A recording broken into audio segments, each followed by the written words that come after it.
সিপাহীজলা অভয়ারণ্যকে পরিষ্কার পরিচ্ছন্ন রাখতে নেওয়া হলো কঠোর পদক্ষেপ। বন্ধ করে দেওয়া হয় অভয়ারণ্যের মূল ফটকের সামনে থাকা দোকানগুলি। এখন থেকে প্লাস্টিকের বোতল কিংবা চিপসের প্যাকেট নিয়ে অভয়ারণ্যে প্রবেশ করতে গেলে প্যাকেট পিছু জমা দিতে হবে 10 টাকা করে।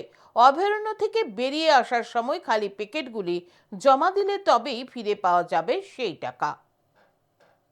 সম্প্রতি সিপাহীজলা অভয়ারণ্যে যত্রতত্র প্লাস্টিকের বোতল ও চিপসের খালি প্যাকেট ছড়িয়ে ছিটিয়ে থাকা নিয়ে সংবাদ মাধ্যমে সংবাদ সম্প্রচারিত হয়। এই সংবাদ দেখে বনমন্ত্রী নিজে অভয়ারণ্য পরিদর্শন করেন এবং নির্দেশ দেন অভয়ারণ্যকে পরিষ্কার পরিচ্ছন্ন রাখার জন্য। কিন্তু কোনোভাবেই অভয়ারণ্যের যত্রতত্র প্লাস্টিকের বোতল কিংবা প্লাস্টিকের প্যাকেট ফেলা বন্ধ করা যাচ্ছে না। পর্যটকরাও ফেলছে প্লাস্টিকের বোতল ও খালি চিপসের প্যাকেট।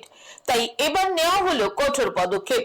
অভয়ারণ্যের মূল ফটকের সামনে থেকে দোকানগুলিকে বন্ধ করে দেওয়া হলো, কারণ এই সকল দোকানের আবর্জনা নির্দিষ্ট স্থানে ফেলা হয় না। এক দোকানদার জানান, বহুবার তাদেরকে বলা হয়েছে ডাস্টবিনে আবর্জনা ফেলার জন্য, কিন্তু দোকানদাররা দোকানের পেছনে আবর্জনা ফেলে দেয়। তাই এই দিন তাদের দোকান বন্ধ করে দেওয়া হয়েছে। সংশ্লিষ্ট দপ্তর থেকে বলা হয়েছে তারা তাদের দোকানের পেছনের জায়গা পরিষ্কার পরিচ্ছন্ন করলে তবে তাদের দোকান খুলে দেওয়া হবে।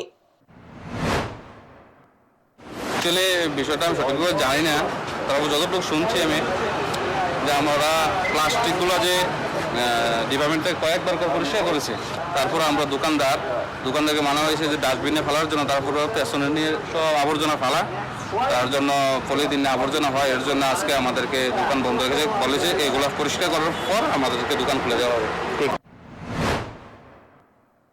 সংশ্লিষ্ট দপ্তরের এক আধিকারিক জানান, দোকানদারদের বলা হয়েছে তারা আগে নিজেরা ঠিক করুক তারা নির্দিষ্ট স্থানে আবর্জনা ফেলবে কিনা, তারপর তাদের দোকান খুলে দেওয়া হবে। তিনি আরো জানান, অভয়ারণ্যে পর্যটকরা প্লাস্টিকের বোতল ও প্লাস্টিকের প্যাকেট ফেলে দেয়। বহুবার বারণ করার পরও ফেলা হচ্ছে প্লাস্টিকের বোতল। তাই এখন থেকে কোনো পর্যটক প্লাস্টিকের বোতল কিংবা চিপসের প্যাকেট নিয়ে অভয়ারণ্যে প্রবেশ করতে পারবে না। তবে তাদেরকে প্রতি বোতল ও প্রতি চিপসের প্যাকেটের জন্য 10 টাকা করে জমা দিয়ে যেতে হবে। বিনিময়ে তাদেরকে একটি কুপন দিয়ে দেওয়া হবে। পর্যটকরা অভয়ারণ্য থেকে বেরিয়ে আসার সময় খালি জলের বোতল ও চিপসের প্যাকেট নির্দিষ্ট স্থানে জমা দিয়ে কুপন দেখানোর পর তাদের দেওয়া টাকা ফিরিয়ে দেওয়া হবে। মার্কেট স্টলগুলোতে আমরা তাদেরকে আমাদের থেকে একদম ক্লিয়ার ইনস্ট্রাকশন আছে যে প্লাস্টিক রাস্তাঘাটে কোনো জায়গায় এখানে সেখানে প্লাস্টিক ফেলা যাবে না। প্লাস্টিক নির্দিষ্ট জায়গাতে ফেলতে হবে, ওইখান থেকে প্লাস্টিকগুলিকে আমরা ডিকম্পোজ করি। দেখা যাচ্ছে যে তারা ওই নিয়মটা মানছে না, স্টলগুলো তারা সঠিকভাবে ওই প্লাস্টিকগুলোকে সঠিক জায়গায় ফেলছে না, এখানে সেখানে যত্রতত্র ফেলে দিচ্ছে। তাই আমরা তাদেরকে বলেছি যে আগে তোমরা প্লাস্টিক সঠিক জায়গায় ফেলবে কিনা একটা সিস্টেম লো, যদি প্লাস্টিক নিয়ে কোনো কম্প্রোমাইজ হবে না। প্লাস্টিক যদি সঠিক জায়গায় রাখা, আবর্জনা যদি সঠিকভাবে ডাস্টবিনে রাখো তবেই তোমরা দোকান খোলার পারমিশন পাবে। আর আবর্জনা ডাস্টবিনে না রেখে যেখানে সেখানে ফেললে দোকান খুলতে আমরা পারবো।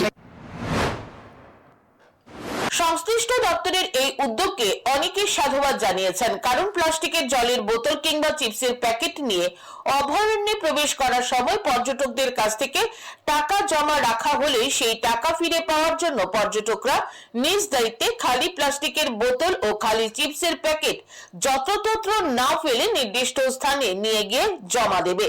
এতে অভয়ারণ্য পরিষ্কার পরিচ্ছন্ন থাকবে। Bureau report, news today.